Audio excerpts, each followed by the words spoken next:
All set.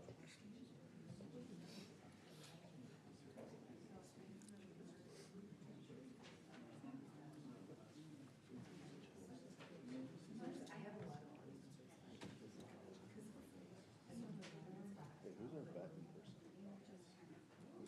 Our betting person. Toss up between these two. They like to. We should be voting on it. They do. They're already at it. Help me in on this. Good evening. I'd like to call to order this February 9th, 2026 Board of Education regular scheduled meeting. We are in the ECC, the boardroom. Brenda, can we have a roll call of the board, please? Brock? Here. Hess here. Wenger? Here. Hilton? Here. Price? Here. Stanton? Here. Flickema? Here. Thank you. Pledge of allegiance. Flag is in the back, please. I pledge Allegiance to the flag of the United States of America and to the republic for which it stands, one nation, under God, indivisible, with liberty and justice for all. Thank you. Next item on the agenda is the adoption of the agenda. I hear a motion to adopt the agenda. A motion to approve the agenda as presented. Support. We have a motion by Mr. Price, support by Mr. Weiner. Any discussion on the motion? All those in favor, please say aye. Aye. Those opposed? Thank you, board. To our communications item of the agenda, right to the superintendent report, Ms. Couch. Thank you, President Brock, and welcome community members that are in attendance tonight. Short update this evening. Last week, I had the opportunity to attend Rotary and provide that group an update on our strategic plan as far as where we're headed here in the months and couple years to come. Thank you to Megan, our curriculum director, and her team for hosting the school improvement team meeting last week, where the group reviewed progress on our school improvement goals across all of our buildings. And that's always a powerful meeting that we have where we see the great things that are going on. We also had a strategic planning work session where we took a deep dive into action items. We assigned project managers for different action items, and we developed measurable objectives that we plan to achieve before our March meeting as a cabinet working with strategic planning. So we're real excited about that work and the positive impact that it'll have on our students, staff, and community.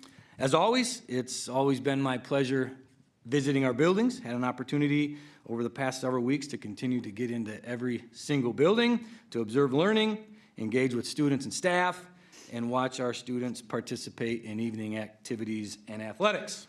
I've had the opportunity to catch several basketball games, some of them being pretty close, observed OK Conference wrestling and cheer amongst other activities, and also had the chance to participate in an after-school PBIS activity night in district. So those are just a few highlights of the great things going on that I've got to observe and share with the community and the board. As a few upcoming reminders, Friday, February 13th is a no school day for students, with staff participating in curriculum development, professional development, and also some technology professional development as well. So thank you to our technology team for planning a variety of breakout sessions that our staff can participate in. Also, Monday, February 16th is a no school day for students and staff. While we continue to look ahead, Wednesday, March 14th will be an early release where we release school 2 hours early. And we are also looking forward to the high school musical March 5th through 7th. I hope to see you all there. I've popped into practices, and there is some passion and some great actors and actresses and set crew there that we're excited to host that performance March 5th through 7th. We invite you to attend. And last, it's hard to believe that the athletic season is winding down. By the end of the week, we are mid-February, so we want to wish the best of luck to all of our winter athletes as they participate in the MHSA tournaments coming up. So subsequent to any questions, that does conclude my board report. Any questions, Ms. Couch?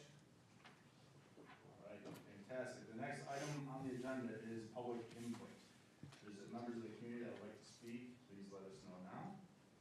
Great. Let me read this real quick, Mr. Provost, but after, once I read this, we can go ahead and have some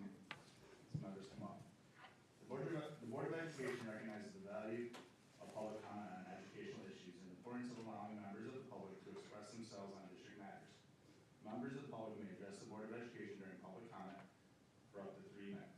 Speakers will be recognized by the presiding officer and are asked to state their name, address, and group affiliation if applicable. As a reminder, all comments shall be directed to the board and not to staff or other participants. No participant may speak more than once. Participants may not behave in a manner that is disruptive to the orderly conduct of the meeting. Board of Education does not respond to public comment. The superintendent will follow the speakers when appropriate. At this time, we will begin public comment.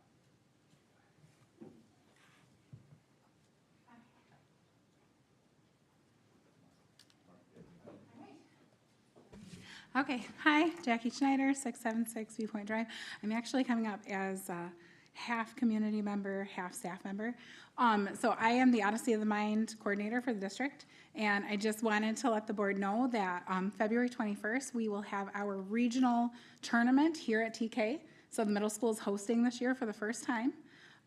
We have 18 teams, about 115 students participating, and we, in total, between Region 1 and 4, will have 71 teams. So we're looking at about 1,000 people in attendance.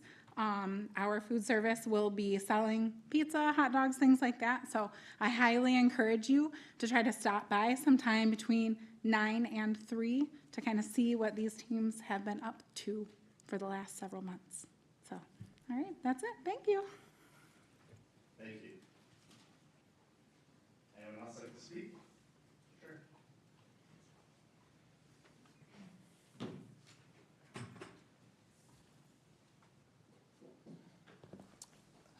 Hello, my name is Anthony Colbert. I actually live in Grand Rapids, Michigan, but my son does attend school here at McFall Elementary specifically. I'm here to actually address a critical gap in district safety policy. It's the systemic refusal to document failed custody transfers, basically drop-offs from the bus when a parent isn't there to pick them up. On November 12, 2025, I received a call from the Transportation Department.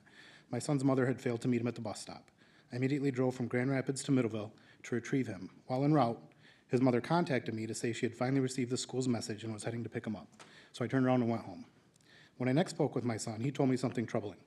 This wasn't the first time it had happened to him. Then, on January 13th, 2026, it happened again. The Transportation Department called. I immediately headed to Middleville and picked up my son from the bus garage. The next day, I did what any concerned parent would do. I reached out to the Transportation Supervisor, Chuck Walker, and Superintendent Robert Pouch, requesting documentation of these incidents. I was shocked to learn the district does not log or document these failures in any way. On January 30th, Superintendent Pouch wrote that he viewed my concerns about student pickup safety as a single incident and stated he could not support viewing this as a systemic issue. But this is not a single incident. Director Walker admitted in writing that parents failing to meet their children happens on an almost daily basis. Yet on February 6th, the superintendent confirmed in writing that he does not expect staff to formally document these failures. Currently, the district operates under what I call a safety net philosophy. If a parent fails to show up, the bus driver keeps the child safe, so the district assumes no harm was done. But this approach has a fatal flaw. It relies on the school to act as a backup parent while creating no accountability for the failing parent. Without documentation, patterns of neglect are invisible. If a parent fails to show up 5 times or 10 times, the district has no record because every incident is treated as if it's the first time. Meanwhile, the other parent, who may be the reliable one, has no way to prove this pattern exists. They're kept completely in the dark. I do have copies of this and the policy that proposed policy I've written up that I can provide the board with, titled Safe Custody Transfer Protocol. It proposes 3 simple common sense standards. Log every failure. Document the date, time, child's name, and which parent failed to appear. Notify both parents immediately. Regardless of which parent is reached first or whose custody day it is, both parents deserve to know when their child wasn't picked up. This ensures transparency and allows both parents to make informed decisions about their child's safety. A 3 strikes per semester rule. If a parent fails to receive their child 3 times in 1 semester, it is no longer an accident. It is a pattern of improper supervision that warrants a CPS referral under Michigan's mandatory reporting requirements. This does not require the district to determine neglect, only to report a repeated failure to provide supervision. CPS is the agency responsible for deciding whether it warrants investigation. This policy protects children, protects the district from liability, ensures both parents have equal information, and creates accountability for chronic failures. I've been in active communication with State Senator Runestad's office regarding systemic failures regarding child protective services. I'm sorry, Anthony, that's The time? Okay, yeah. Would you like me to pass out? I can take it Thank You're you. welcome.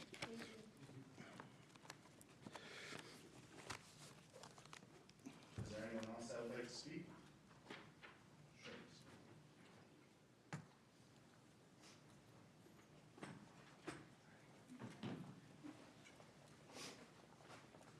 All right, yeah, good evening, Dave Lonsma, Yankee Springs Township. Want to thank the board and Superintendent Pouch for your work here on the board. Good evening to everyone. I wanted to raise a concern that I observed in the last meeting regarding just something I watched, interactions on the board. Trustee member Stanton has at times raised some questions, concerns, observations. You know, I assume for the purpose of discussion. They're in the form of questions or they're raised concerns, and the response is typically silence. There's no response. There's no interaction. There's no discussion. You know, we elected every one of you to represent us, and what we're expecting is open discussion and debate so that we are aware of the issues and the things that you are dealing with so that it's public. I'd just like to raise that concern. I hope what I'm seeing is not the pattern, but it's what I'm seeing. And I just wanted to raise that concern. All right, thank you very much. Thank you. Thank you. Is there anyone else that would like to speak?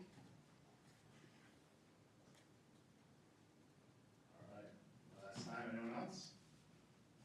All right, we'll close public comment. On to committee and liaison reporting.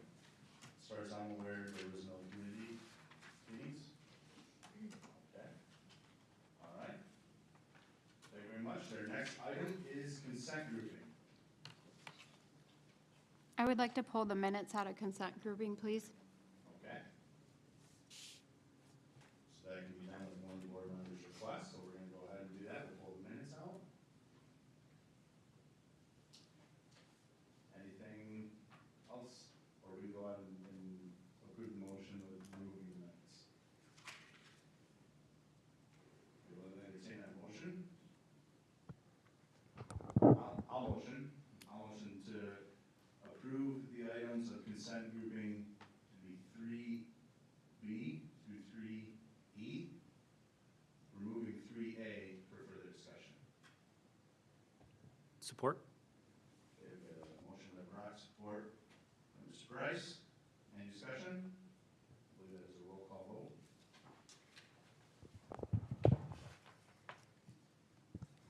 Flickama, Approve. Stanton, Yes. Price, Yes. Hilton, Yes. Wanger, Yes. Hess, yes, Brock. Yes. Motion carries. Thank you. All right. And there was something you would like to discuss on the minutes? Yeah, thank you. So basically, I wanted to take the minutes out of consent grouping to discuss a change in my decision.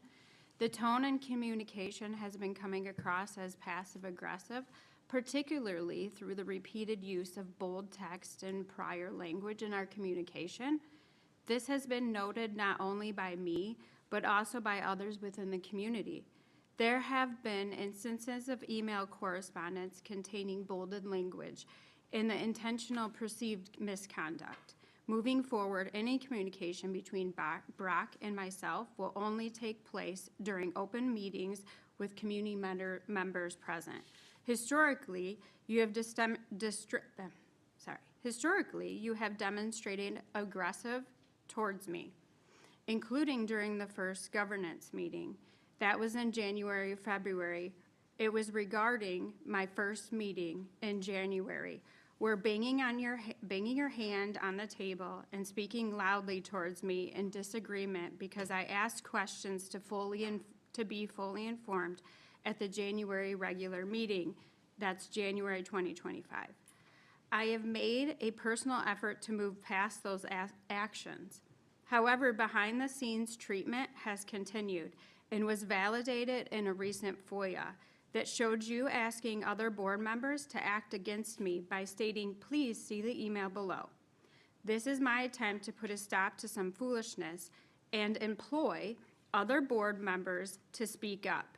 also stating that another board member is in agreement.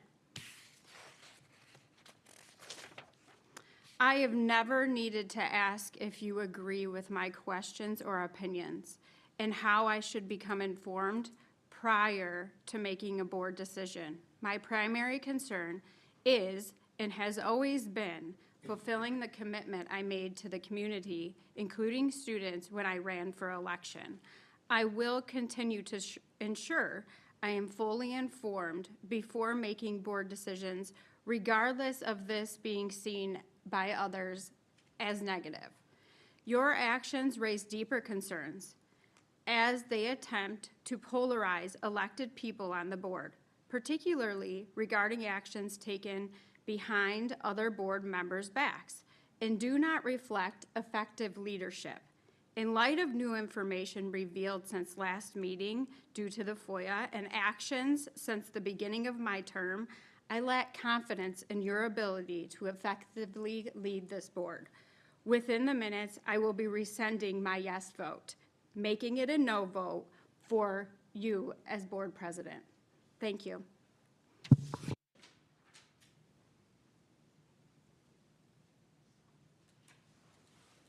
So would you like to make a motion to change the minutes? Does it require a motion? I believe it does. I would motion that I change my yes vote to no in the minutes from January 2026. Thank you.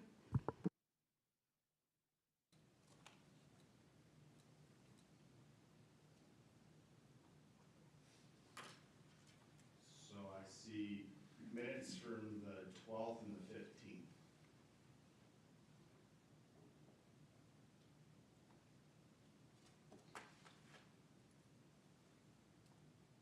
Okay, we have a motion by Ms. Stanton. Is there any support for the motion? I mean, if that's what she wants to do, I'm going to support it. It's her choice. Okay, we have a motion by Ms. Stanton and support by Ms. Hilton. Any discussion on the motion? I believe it's part of consent grouping, that would be a roll call vote. Ms. Hess?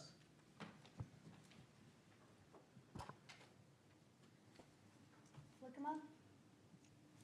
No. Wenger? No. Hilton? Yes, I'm not going to go against what she wants to do with her own vote.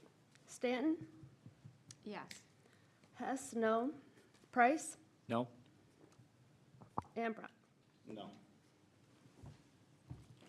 All right, by that count, the motion fails, am I correct, Ms. Hess? Yep. All right, so looking for a motion to adjust the minutes or approve the minutes, how do we see fit for the minutes that are presented?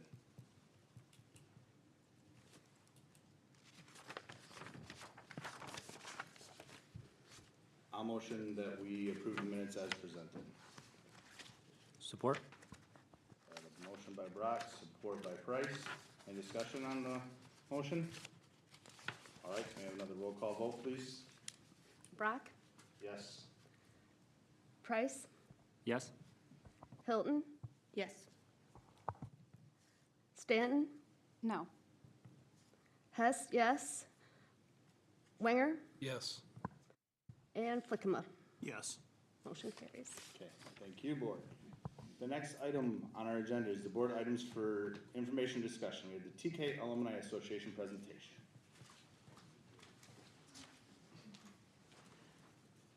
Good evening, I'm Jody Helrigal Pratt, class of 1966. And as I look around the room, I'm thinking, oh my goodness, Mr. Flickema, I'm trying to decide, did I have you in a classroom? Macy Jo Winger has been, I've subbed the last couple of days. Brenda's mother and I taught together for a number of years at West Elementary, so a lot of familiar faces. The back row is TK alum. It's some of our board, not all of our board. But Brenda, Don, Juanita are here, so you can always tell us by our orange shirts. I left for each one of you a TK alumni decal. Even if you're not an alumni, you could either give it to someone else, and I forgot, I also, Ms. Hilton, have had your lovely daughter subbing in a high school classroom. So yes, I forgot about that one. But the decals are yours. You can either keep them or use them in some way. We use a business card, so people kind of have a general idea who we are. And one of the projects that we do every year, or events, is our alumni dinner. And you also have an invitation to that. Yes, I'm sorry you have to pay. The dinner isn't free, but if you are interested in joining us, I think that's prom night, so that always creates an interesting evening there with that kind of thing. So I'd like to share with you briefly, I was told to keep it short and sweet, Jody, don't talk too much, but our TK Alumni Association, I'm not sure who's controlling. Oh, you're going to let me do this? You know, this is really bad when you have me do this. As a sub, I say to the kids, all right, who's next in line to help Mrs. Brad out? Okay. So just letting you know, we were not an alumni association then, although at one time, I can remember having alumni dinners in the basement of the old middle high school building, which is no longer there anymore. And we would come together as a staff and a group here. So we have been in business, so to speak, officially this time around with board recognition since 2016. And as I look at that back row, Anita and Don were part of this original group. And in order to be part of that, you can be on our committee, but in order to be on the board of directors, so to speak, you must be a TK alumni person. One of the things that we really have thoroughly enjoyed, and it's just come to fruition wonderfully, is an endowment of a scholarship. And when you endow, it costs a lot of money to do that. And the only other class that has endowed more money than we have is the class of 1957. And so, yes. So we give $2,000 scholarships every year. We've increased our amount to that. Last year was Ben Scott and Case Dykehouse. So it's really exciting to see not only the applications, but the recipients of those. And so, and I'm not sure, there's Mr. Williamson without your t-shirt there. Okay. So we also do a TK Distinguished Alumni. Last year it was Betsy Steensma, but actually from the Robertson family of Middleville, who is a surgeon, a physician out of Grand Rapids, and then we'll announce our new one at our May dinner. You all know who this one is, right? Tyler does. I can't believe as many children as they have and grandchildren as these people have in your school district. This is McEwen, Scott and his wife Deb, and I see a couple of the grandkids in the background. So they were just an example of one of our distinguished alumni that we support. So where we get our funds from is our golf outing, which is always that first weekend in June, and we fill. I mean, last year, I don't know exactly how we did that, but we had more teams than we had spaces for. So we had some very creative activities. So this is where our funding comes from. We also do a day lily dig. Juanita, who lives right here in the district, we raise some funds that way. We literally tear up her garden every year. But this is how we manage our finances and our ability to pay for the scholarships and those activities that we do. When we look at our annual alumni dinner, this was not something we always did. In fact, I actually don't have a starting date on that, but it has grown to, we use the middle school, we can only seat about 150 people, and we're pretty much full every single year. I would say about 50% are people that come every single year, and the other 50 are people who just decide to come and enjoy the conversation in the evening, and we do memorabilia, we pull out the yearbooks, and announce our distinguished alumni.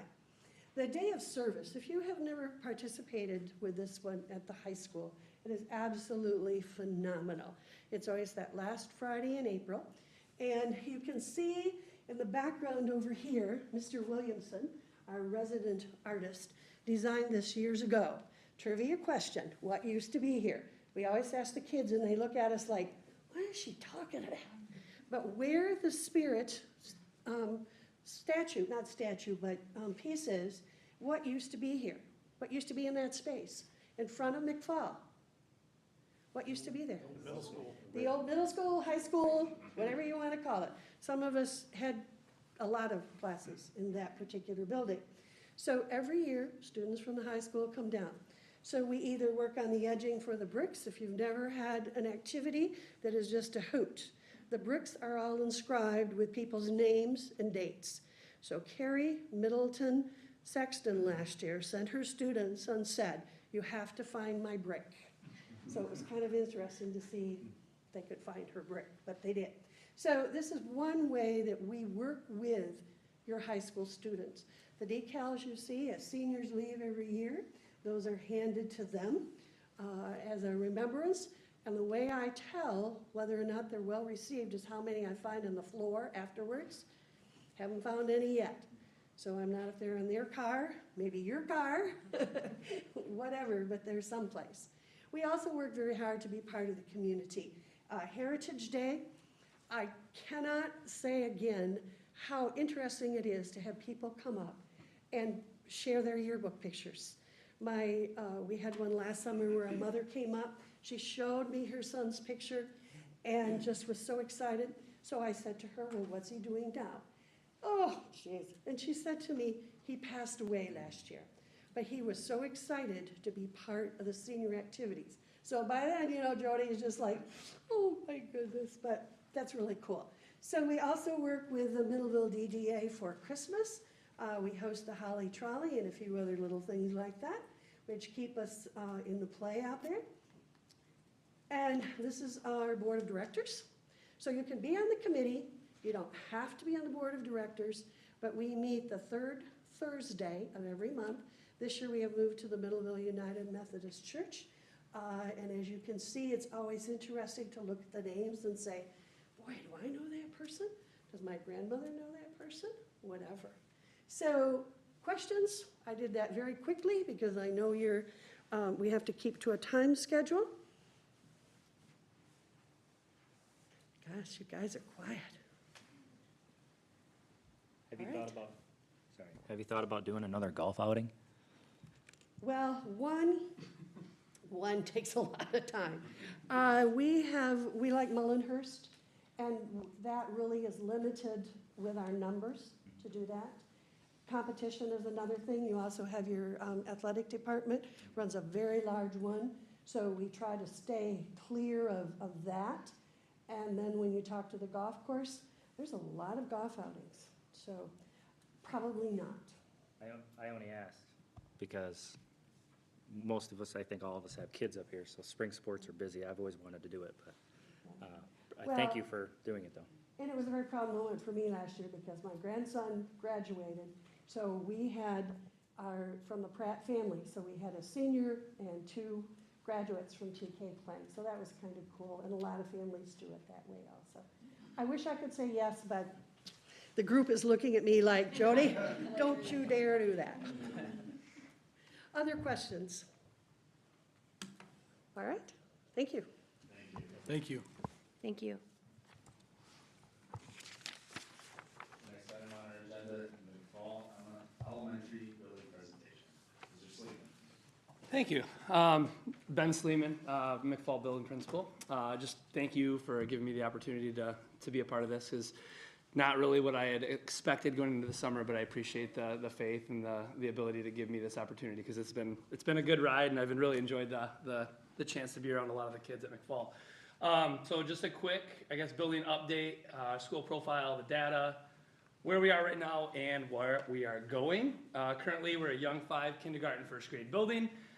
We have 463 students at current, and I know talking to Kate today, we opened up Young 5 kindergarten enrollment for next year, and she was shocked at how many kids we already have enrolling on the first day within the first few hours for kindergarten and Young 5. So really excited for that next year.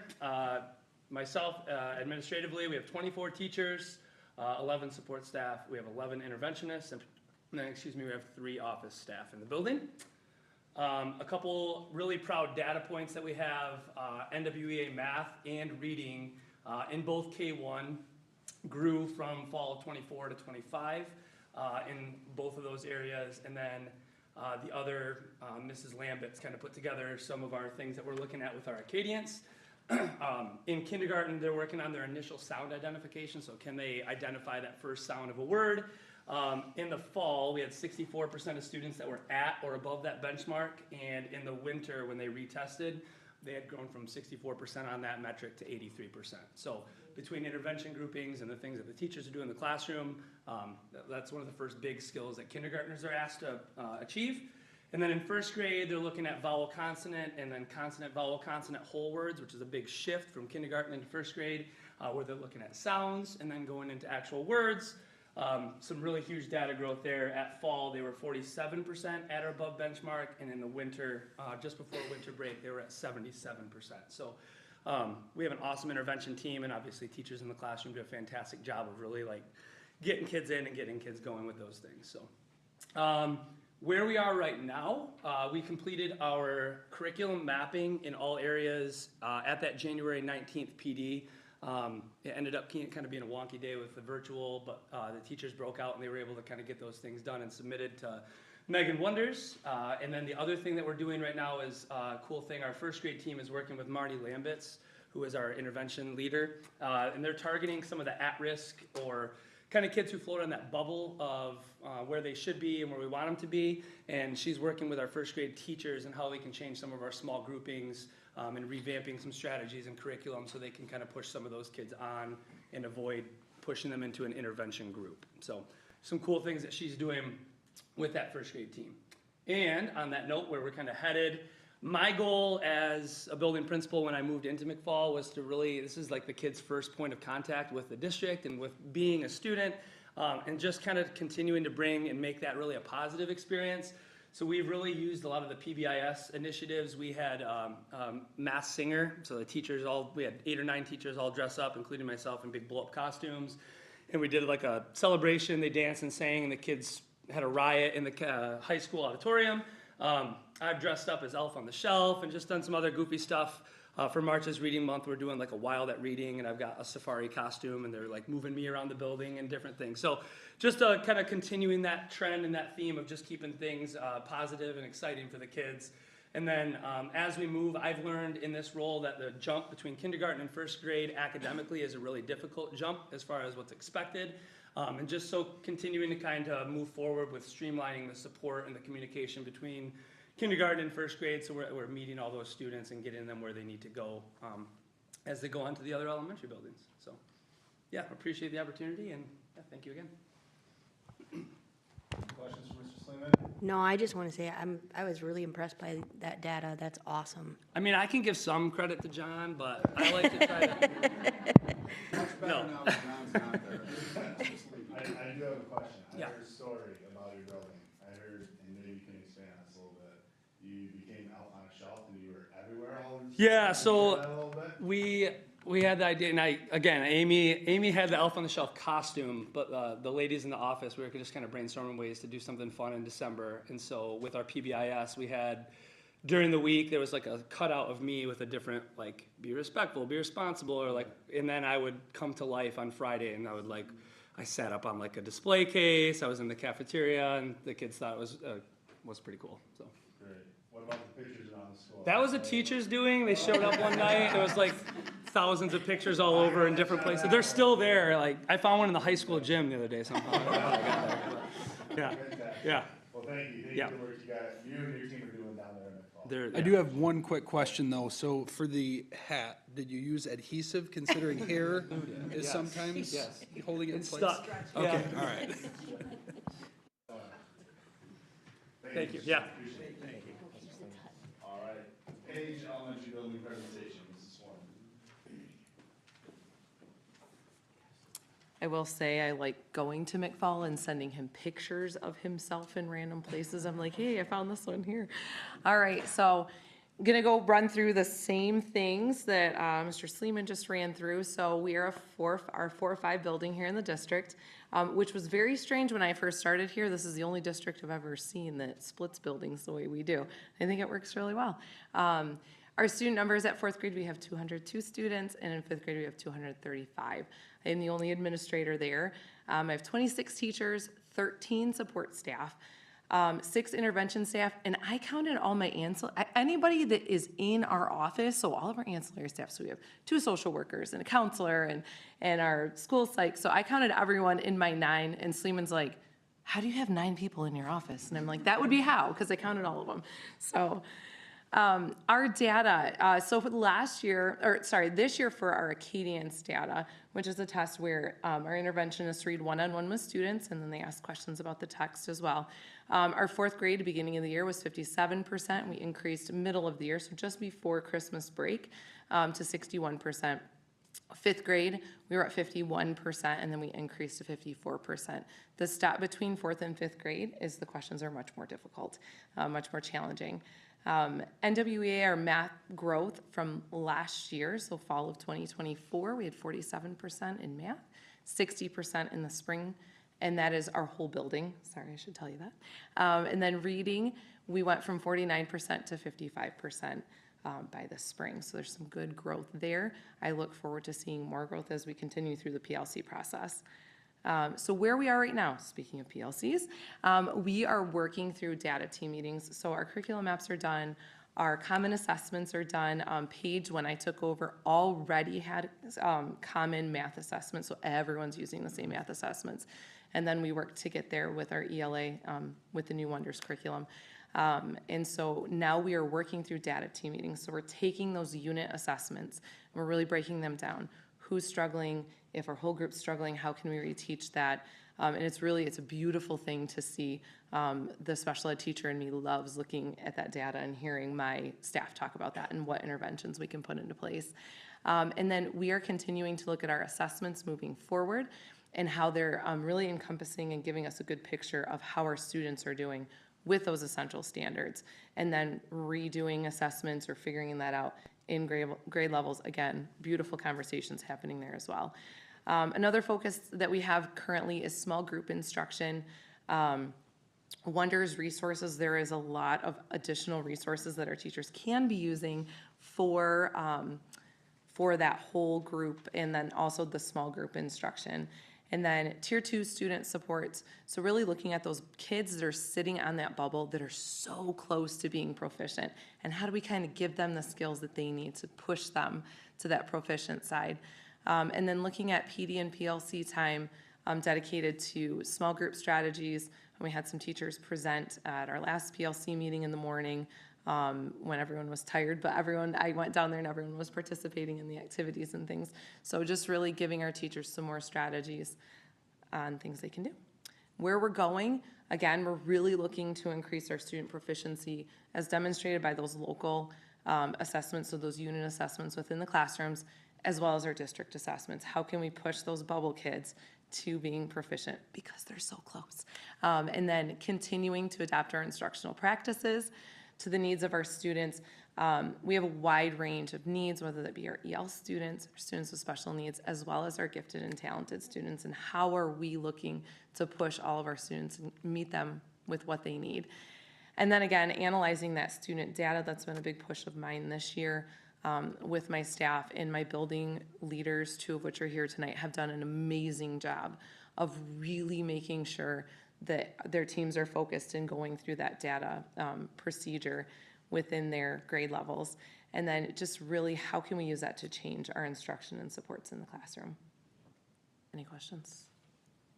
I have one question. Yeah. So, what resources are in place for the advanced learners? Because I know if you're trying to kind of pull everybody up. Yes, so it's a great question. So both Wonders and our math curriculum, they have resources that can be extension resources. And so we have leveled readers, or, we're looking at, maybe some more difficult writing assignments, or really kind of pushing those kids outside of, where they're comfortable. Math, it's the same thing. My daughter, who is not a great reader, but she's very, very gifted at math. She comes home with extra stuff all the time from that curriculum. And it just, some of our newer teachers, it's taking the veteran teachers, like, hey, there's this resource. And there's just there's so much, you guys, in both of those to really push our kids. Awesome. Yeah. I just have one thing to say. My daughter is having such a good time that when school was canceled, she was upset. Oh, I love hearing that. She was the only one in her household that was. Well, I'm glad. Well, no, my wife was too. We have a lot, I mean, and that's the best part about elementary, right? Like, they're still fun. We want to make education fun, especially for us before we send them to middle schools, letting them know, like, there are so many beautiful and wonderful things about being in school, and it's such a great gift. And I have fun. I laugh every day. You know, I see a lot of your children every day, and so I just love it. Sleeman and I love elementary. It's good. Mrs. Foreman, can you talk about the hammock garden a little bit? Yes. I think that kind of happened at the end of last year. Yes, yeah. So it's a completely grant-funded project, which somebody really loved. So our Miss Rossi's class, her 5th grade class, proposed an idea for hammock garden. And actually, Miss Rossi sent it to me, and I was like, approved. And she was like, well, hold on, they have to pitch it to you. And so we have a classroom set of hammocks. Our teachers also love going out there. Some of them went out during one of our PD days in August for a little bit. But the kids can go out there and read. We had kids out there that were finishing assessments. It was, I went out there one time and a teacher was doing a read aloud as the kids are in the hammocks following along in their books. It is such a great space. So I'm a very outdoorsy person. And so that was a really big deal, but completely grant funded. The kids wrote grants. I wrote a grant. And if you haven't been out there, it's a beautiful space. It's really, really cool. We're actually, Mrs. Mahalski, her class has proposed a garden project which would encompass around the hammock garden. So we're looking, I've been in talks with Mr. Melvin at the high school to see if we can get some help building some raised bed gardens out there. And then also more to come on it's a drainage, but we're calling it the wetland because it does hold water. So we're revamping some of that out there as well. So, yeah. Fantastic. Yeah. Thank you. Anything else? Okay, thanks, guys. Thanks. All right, our next item, Advanced Agri-Science 2 course. Mrs. Wonders? All right, so Megan Wonders, Curriculum Director. So we've heard from elementary. I get to bring a secondary piece to you now. Introducing a new high school course for consideration, Advanced Agri-Science 2. So this would be the culminating course of the TK Agriculture CTE program. It's a 2-semester science elective. It would only be for 12th graders, as they would be the only students that fit the prerequisite going through that program. So they would have to have a passing grade in agriculture biology, animal and plant science, and advanced agri-science 1 in order to participate in this class.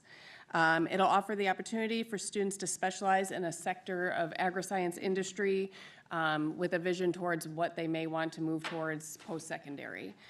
So it can be very individualized in their project. There's potential for students to earn industry certification through the completion of an independent study within the ICEV platform, which is an online platform that provides coursework. And this is where they could really, there are quite a few different courses even just within the agri-science.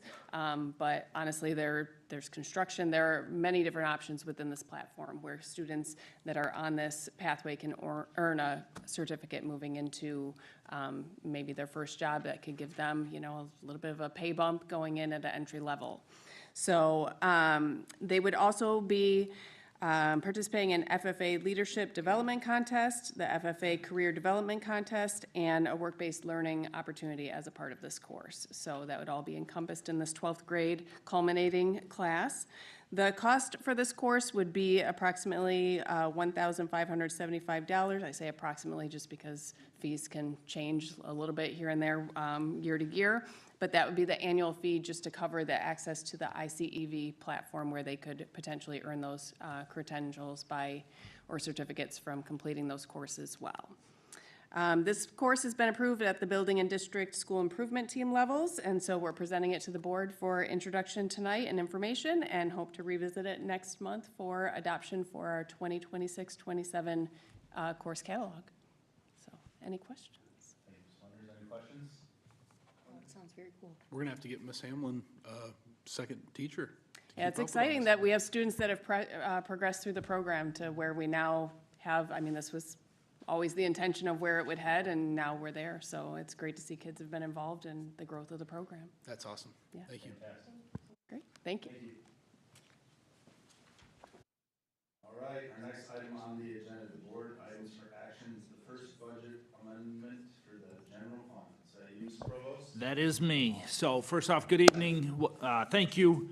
So each February of every year, we take a look at the budget revision or the amendment, as this is the first chance we have a look at the budget since we initially passed it last June. I believe it was June 9th. If you may recall, we had a $1.5 million deficit.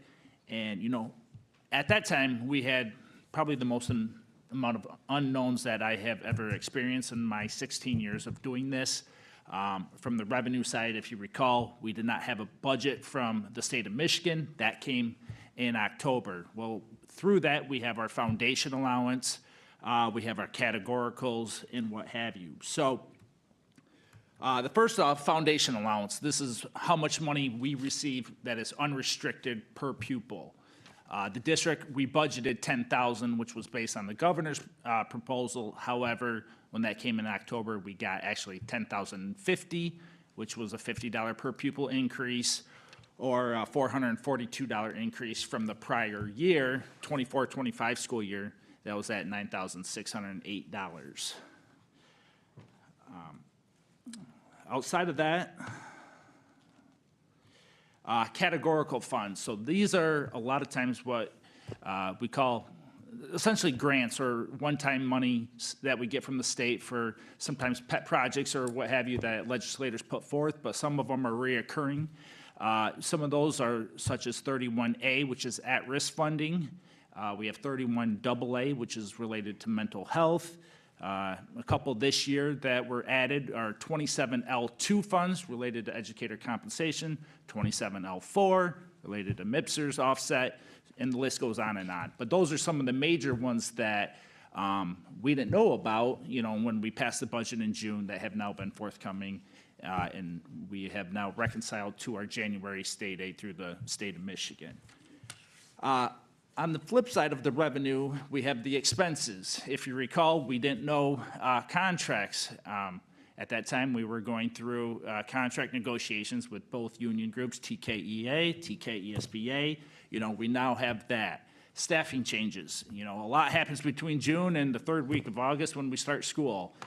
So that has now come to fruition of who our staff are, how many staff we have in each building, and what have you. GSRP, as you know, we added that this past year. One of the ancillary benefits of that is through that, we receive about $1.6 million. We have been able to offset some costs related to our director here, our secretary, small amount of finance, small amount of technology, as well as our cleaning crew that service this building. So all in all, that was a huge win. Taxable value growth. This is something that the 10 townships that we get taxable revenue from, they produce that in August and September. That has now come to light that we can now know exactly where that falls. And then finally, grants. We start off with initial allocations, whether it be Title I, II, III, IV. We now have final allocations that are now within this budget. Other grants that we've received that we didn't know about. The Filter First, if you may recall, just from a few months ago, that was $147,000. The biggest thing with grants, though, is you have revenue, but you also have expenses that have to tie out. So the bottom line doesn't change, but so when you see where we were at in the beginning of the year to where we're at now, you'll see that right now we're about 1.5 million up, but it's mostly on both sides of the equation of revenue and expense. So overall impact, like I said, we started the year with $1.5 million deficit. We have trimmed that down to $1,453,000 roughly of where we're at. So all in all, we have reduced that budget deficit. And the one thing I forgot to mention is enrollment. Enrollment when last year, the 24-25 school year, we had 3,077 students. What we projected in June was 3,024. That's what that initial budget was based on. So we projected down 53 students. We're actually down even more, 28 additional students that we didn't account for, down to 2,996. So that additional has been, hurtful. Obviously, you have another 28 students times that 10,050. You can quickly do the math and see money that we don't have that was in unrestricted. But all in all, we're still right around that negative $1.5 million deficit. It's on Rob and I's radar. We talk frequently. We're, committed to looking at that. So next year when we, go into June, that we have a, hopefully a different presentation and, but all in all, healthy fund balance, even with the projection this year, we're looking at 14.83%, which by all accounts is a healthy fund balance for a school district. So with that being said, any questions? I think people get really concerned when you say deficit. Can you just elaborate on that just a little bit more and just stress that we shouldn't be concerned? Yeah, so deficit, that's when your expenditures exceed your revenues.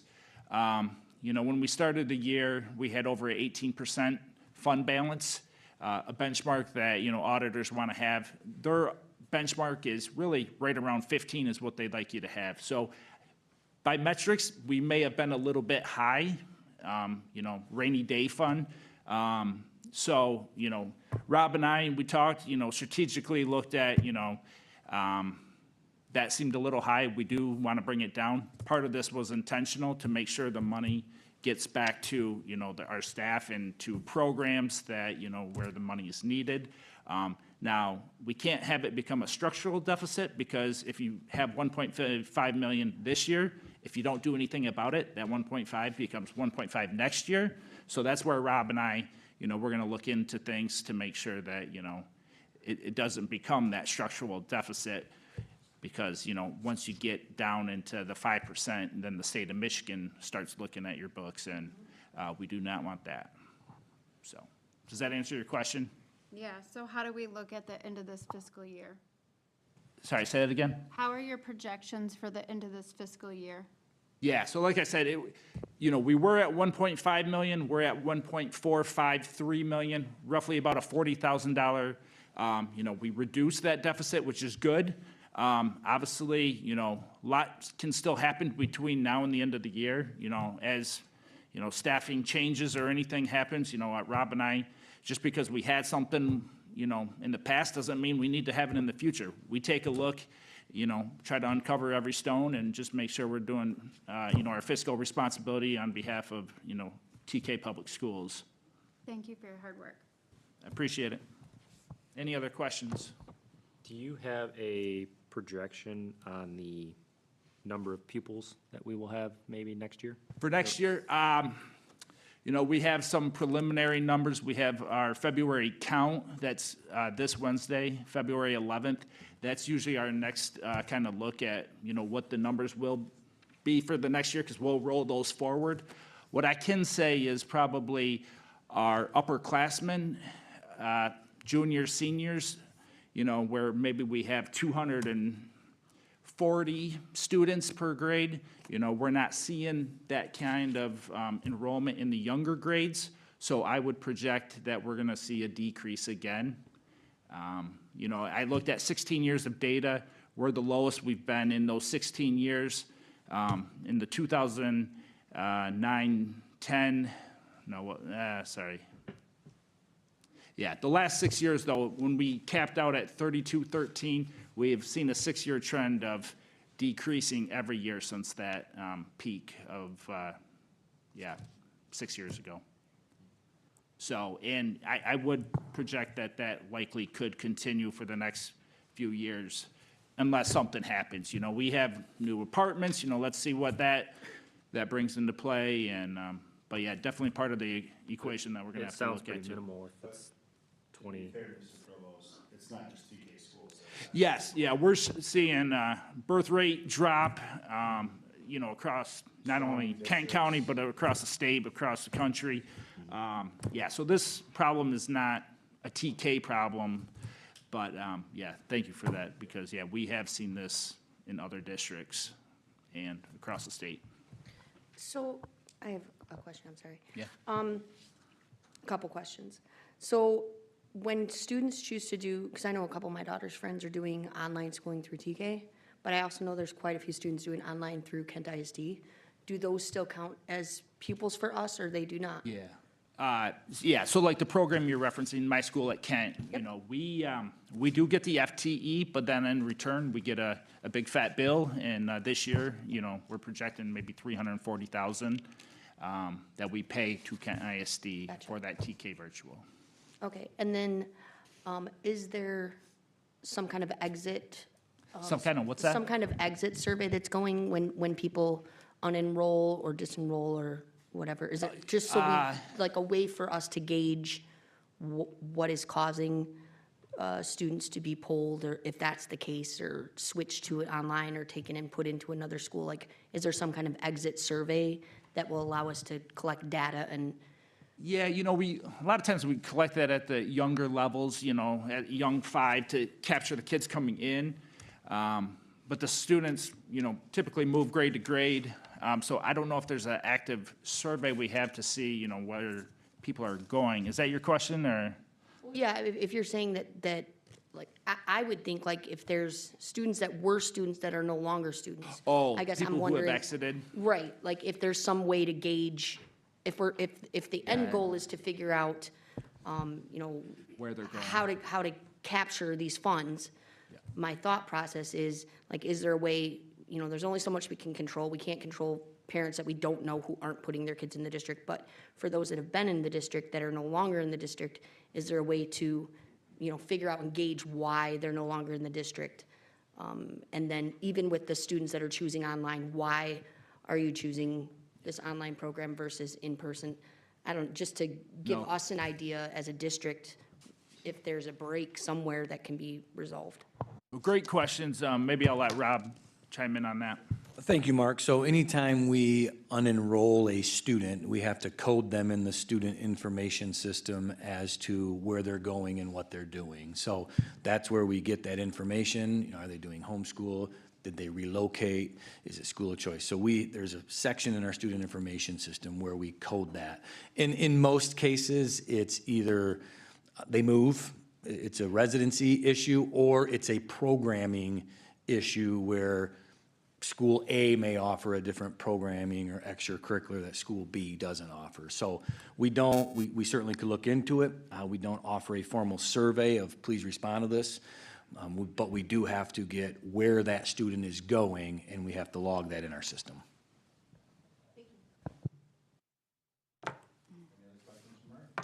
No, just for retention, that means a lot to me as well. I would like to know, you know, why people leave, and I think it, you know, helps us see, you know, possible improvements.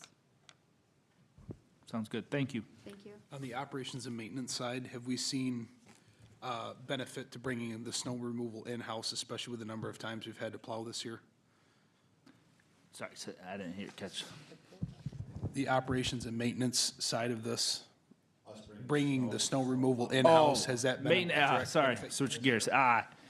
Yeah, so, the plowing that we did, you know, we bought the tractor out of, you know, capital improvements, but that saved the district $51,000, you know, from not using Harder and Warner that we use for our contract. You know, all accounts, you know, our staff has done a fantastic job. You know, they are workhorses. I mean, working all night long to make sure that school is up and running. We frequently check in on them just to make sure their well-being, because I know they put in the grind, the hours. I think they've done a great job, you know, getting us to where we're at. Thank you. All right, if there's no further questions, we have a motion in regards to the first budget fund.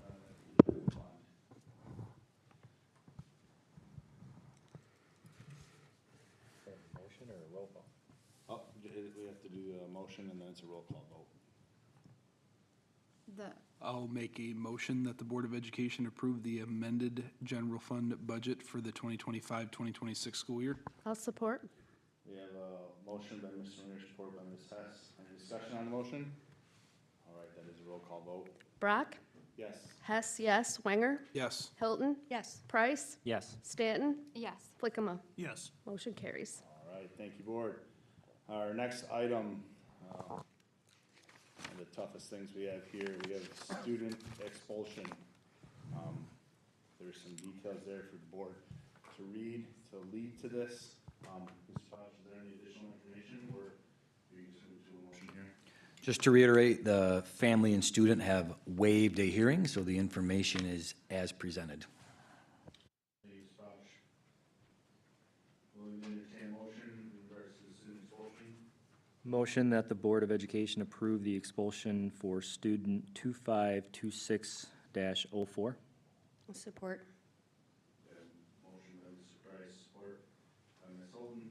Any discussion on the motion? There's a roll call vote as well. Ms. Hess? Flickama? Yes. Stanton? Yes. Price? Yes. Hilton? Yes. Wenger? Yes. Hess, yes. Brock? Yes. Motion carries. All right, thank you, board. Here's another item on our agenda, public input. It's the second go around. If anyone would like to make public comment?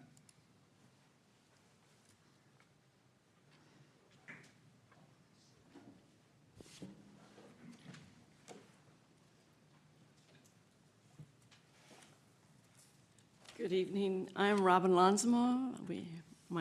Our two kids graduated from TK. We live in Yankee Springs, and our precinct delegates from Yankee Springs. Document, document, document. I'm surprised to hear that the incidences mentioned in the first public comment were not documented. Obviously, I do not know the inner workings of these concerns. However, it seems safest for families and the school district to document. Many of us worked for most of you on your campaigns for the position on this board. We expect all of you to work together. I am saddened to hear that there is strife. There should be discussion by all of you, as every one of you has something to bring to this board. About the course discussed here tonight, is there a book for this curriculum? If so, where can the book be reviewed by the public? And I want to thank the principals for their encouraging reports. Thank you. Thank you. Would anyone else like to speak?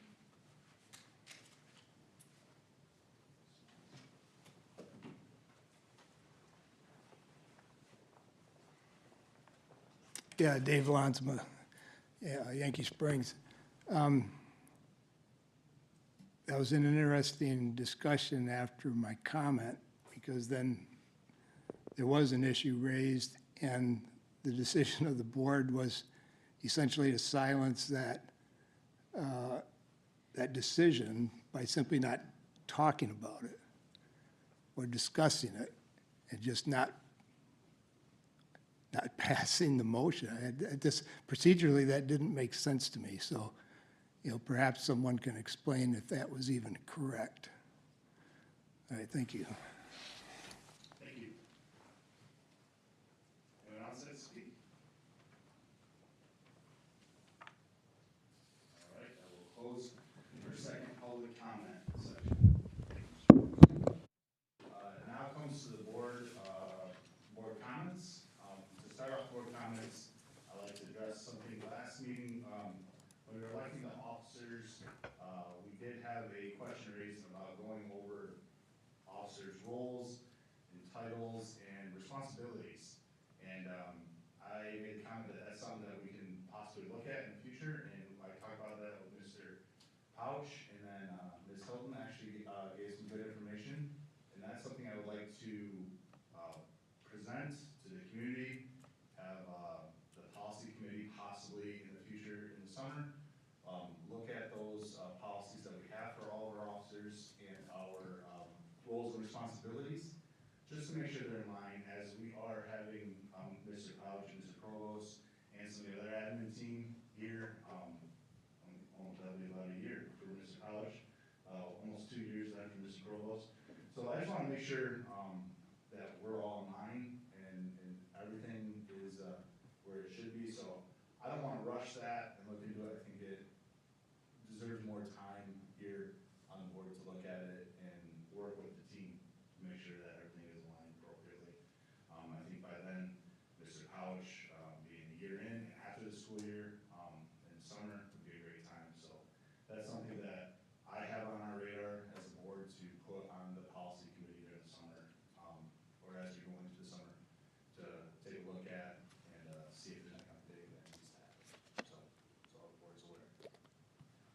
Any other comments for the good of the order here?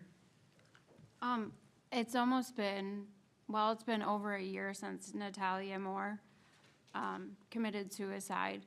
And I think I'm gonna take a moment, just to represent her. And I'd also like to say that, Angela Regas also passed an act, and it's going to committee on her behalf, which was very heartfelt. And then, regarding the board roles, there have been some of you that have been doing those roles for quite some time now. So I just feel like those roles should have already been, you know, taken into consideration. Your duties as a board member have been being played out. And, you know, waiting till the summer to do that, that's almost half of your term, because I don't know if everybody knows, but for officer roles, they're a year term. So in the summer, that's just about half of, you know, that year term. So I just think if they're vague and you don't know what you do, then you shouldn't be acting in those roles until that's determined.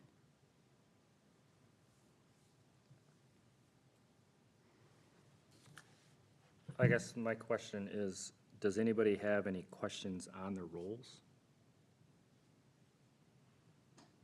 Or do you have questions The about the roles? bottom says that the board, I don't have them in front of me.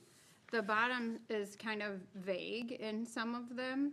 You're saying the policies themselves for each role? Yes, just one moment, because I want to answer that fully. So, well, I'll just read this paragraph. Clarifying officer duties would be helpful for all involved, particularly as these responsibilities are currently being carried out without board consideration, especially considering the policy states G, perform other duties required by law or by the board. That's in policy 0171.3. B, perform other duties appropriate to the office of vice president as the board determines. That's in policy PO 0171.2. And D, perform other duties appropriate to the office of president. That's in policy 0171.1. Those duties should be determined prior to them being performed.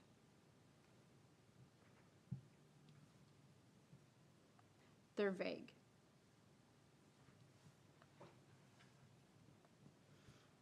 So I'll fill in with kind of what I shared. When you raised that question, I went back to look at what's currently our board policies. And as far as positions, so I feel like what is in there as far as your main responsibilities is clear. I think the additional items that you mentioned are add-ons, which is something that can be worked on, but I think the main roles of each position seemed very clear and obvious, to me at least. My only suggestion to Derek was in researching other districts' policies and the date that ours were last changed was to, you know, look into seeing about an update, which I think would be, it doesn't, any of the policies I saw in the other districts didn't change what ours already say. But I do think, you know, if that's something we can look into an update, and I thought, right now with it being as clear as it is, the summer would be a perfect time to actually give true attention to it without being hasty and rushing into something that's gonna have to be changed again. So that was my only contribution, was just here's some other policies from some other schools that are more up to date, so. Yeah, my intention in moving into the summer is not to change any of them, it's to us research and see if we need to adjust them in some form or fashion. I think they are specific, but they're also very vague, because those policies are written, in my opinion, for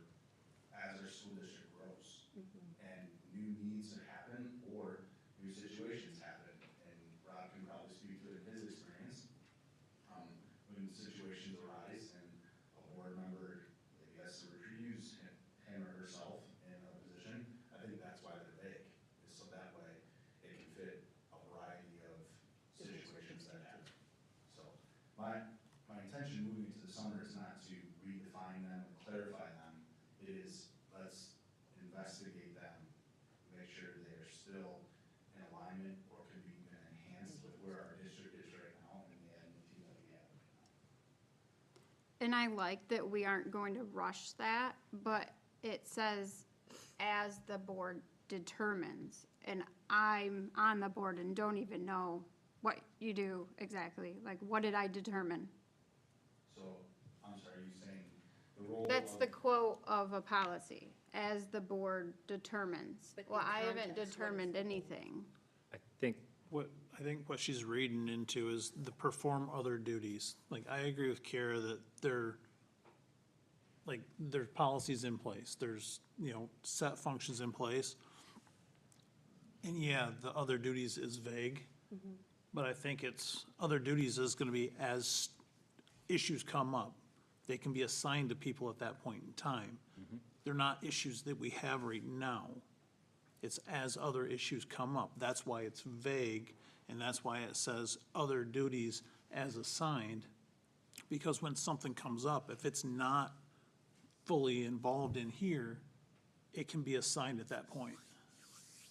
Yeah, I think I agree with you, just being on other boards, it's seemed very normal to me with the wording because of the constant changes that you have on a board and the differences that happen in your district over the years. So I think it's done that way so that you're not constantly updating, but the basic functions I felt were distinct and clear, and they don't seem very different than any of the same role descriptions that I've had in other boards that I sit on.